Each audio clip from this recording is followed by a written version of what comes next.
सामने आ चुके हैं। मलेरिया की अगर हम बात करें तो 1677 केस सामने आए हैं। चिकनगुनिया के 601 मामले सामने आए हैं और स्क्रब टाइफस के भी अब तक 3017 केस सामने आ चुके हैं। तो प्रदेश में मौसमी बीमारियों का हाल बेहाल है और इस वक्त क्योंकि मौसम बदल रहा है तो बहुत जरूरी है कि आपको अपना ख्याल रखना है।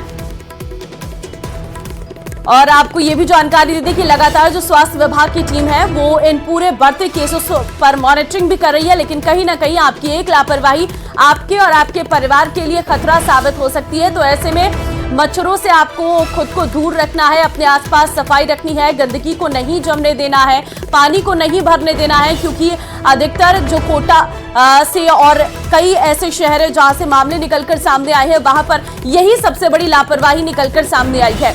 वहीं अगर बात कोटा की करें तो कोटा में और हाल बेहाल है, क्योंकि 24 घंटे में वहां पर 4 डेंगू के नए मरीज सामने आए हैं। डेंगू पॉजिटिव मरीजों का आंकड़ा 351 तक पहुंच गया है। सीएमएचओ डॉक्टर जगदीश सोनी का कहना है कि पिछले साल के मुकाबले इस बार डेंगू के मरीज कम आए हैं।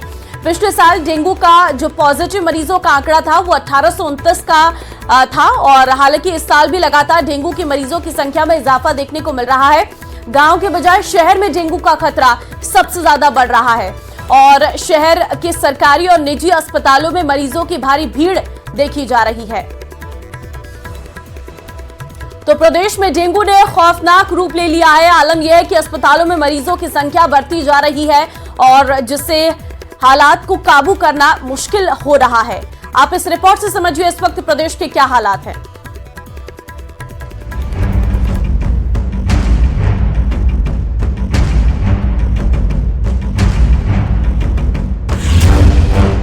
प्रदेश में डेंगू का बढ़ता कहर।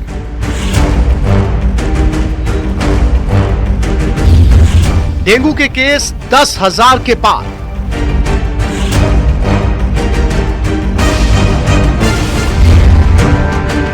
डूंगरपुर में डेंगू से तीसरी मौत।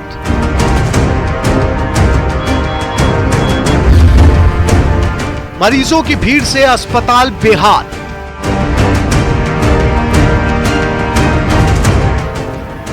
मरुधरा में डेंगू आउट ऑफ कंट्रोल हो चुका है। डेंगू का सबसे ज्यादा प्रकोप राजधानी जयपुर, उदयपुर, डूंगरपुर और कोटा जिले में देखने को मिल रहा है। इसके बाद चिकित्सा विभाग में भी हड़कंप मचा हुआ है। डूंगरपुर में डेंगू से 3 साल की बच्ची की मौत हो गई। बच्ची का जिला अस्पताल में इलाज चल रहा था। डूंगरपुर जिले में डेंगू से ये तीसरी मौत है। इससे पहले डेंगू से एक 12 साल के बच्चे और एक सरकारी कर्मचारी की डेंगू से मौत हो चुकी है।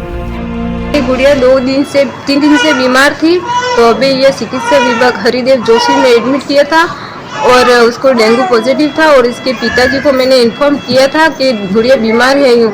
इसके बाद में भी वो न तो वो आया है। मेरे हस्बैंड हरिदेव जोशी में नर्सिंग स्टाफ है गवर्नमेंट। रितेश परमार, फादर्स नाम सोहनलाल परमार। अलग रह रहे हैं और उसने दूसरी औरत कर ली है और वो उसके घर पे लेके रह रहा है अभी। जब तक वो नहीं आएगा तब तक हम कैसे ले जाएंगे? नहीं आएंगे तब तक फिर मैं नहीं ले जाऊंगी यहाँ से। कोचिंग सिटी कोटा की बात करें तो यहाँ गांव से ज्यादा शहर में डेंगू बीमारी ने पैर पसार रखा है। शहर के अलग अलग इलाकों में अब तक 284 डेंगू मरीज आ चुके हैं, जबकि ग्रामीण इलाके में अब तक मात्र 61 डेंगू मरीज मिले हैं। यहाँ डेंगू पॉजिटिव मरीजों का आंकड़ा 350 के पार पहुंच चुका है। ऐसे में सरकारी और निजी अस्पतालों में मरीजों की भारी भीड़ देखी जा रही है। कोटा के सबसे बड़े अस्पताल MBS हॉस्पिटल में मरीजों की लंबी लंबी कतारें लग रही है। डेंगू जैसी मौसमी बीमारियों का खतरा शहर से ग्रामीण अंचल के इलाकों में बढ़ता जा रहा है और संभाग के सबसे बड़े MBS अस्पताल की OPD की तस्वीर हम आपको दिखाना चाहते हैं, जहां OPD में डॉक्टर कक्ष के बाहर आप देख सकते हैं मरीजों की लंबी लंबी कतारें हैं। इलाज के लिए ये मरीज जो है अपना इंतजार कर रहे हैं। मौसमी बीमारियों में अभी जैसे कि डेंगू, स्क्रब टाइफस, मलेरिया फिर अपने देश में पोस्ट मानसून सीजन में नॉर्मली बढ़ता ही है।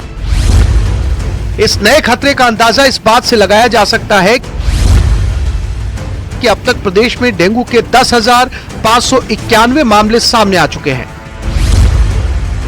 सबसे ज्यादा जयपुर में 1219 केस, जबकि उदयपुर में डेंगू के 1101 केस सामने आए।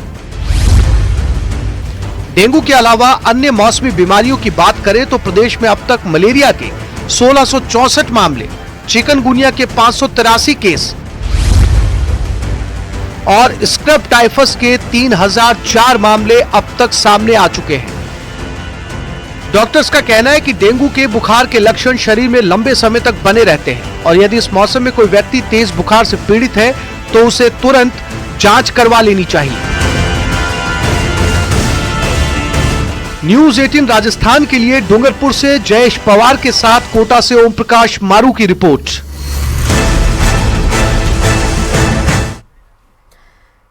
चलिए आगे बढ़ते हैं, बात चित्तौड़गढ़ की कर लेते हैं। चित्तौड़गढ़ जिले के भदीसर में लगातार कई दिनों से पैंथर की हलचल होने के बाद पिछले 10 दिनों में पैंथर कई बकरी और श्वानों का शिकार कर चुका है।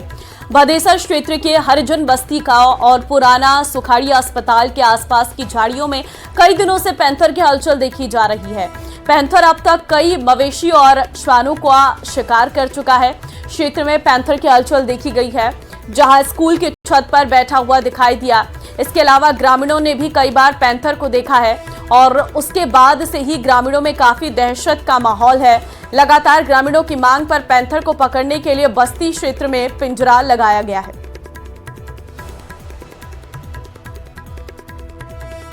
आज घटित घटना स्थान पर पिंजरा लगाया गया है, जिसमें हम शाम को एक श्वान को रखेंगे और पैंथर से समस्या से निजात दिलाने का प्रयास करेंगे। जयपुर से बड़ी खबर है, rising Rajasthan education pre summit आज है और सीएम भजनलाल शर्मा होंगे कार्यक्रम के मुख्य अतिथि। शिक्षा के नवाचार एवं निवेश पर होगा गहन मंथन। उच्च शिक्षा, स्कूल शिक्षा, संस्कृत शिक्षा, तकनीकी शिक्षा, कौशल एवं उद्यमिता विभाग, खेल एवं युवा विभाग की समिट आज। डिप्टी सीएम प्रेमचंद बैरवा, उद्योग और खेल मंत्री राज्यवर्धन सिंह राठौर, शिक्षा मंत्री मदन दिलावर भी शिरकत करेंगे।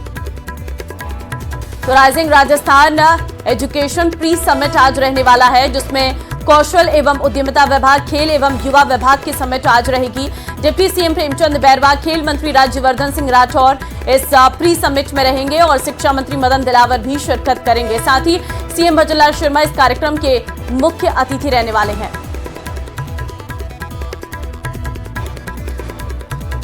पूर्व मंत्री